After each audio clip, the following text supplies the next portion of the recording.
zanimljivo za taj zrakoplov Su-57, mislim, ne da ne želim podcjenjivati, nego se ne smije podcjenjivati Ruse, oni kažu u stvari da taj avion, to isto avion 5. generacije, oni kažu za njega da je to u stvari prelazni tip zrakoplova prema 6. generaciji. A što bi ona značila? Prelazni tip znači da oni njega u stvari, čini mi se, nemaju namjeru u velikom broju proizvesti, nego imaju namjeru preći na 6. generaciju zrakoplova, koja će u stvari biti besposadna generacija zrakoplova. Čak neki podaci govore da su Rusi napravili da imaju i da je čak jedan letio Su-57 bez pilota.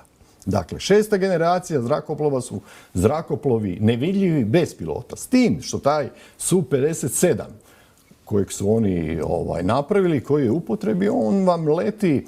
Rusi su napravili jedan dron, ne mogu se sad sjetiti, čini mi se nešto na ovo se zove taj dron, koji je nadzvučni dron i koji je u stvari friendly avion, friendly wingman Su-57.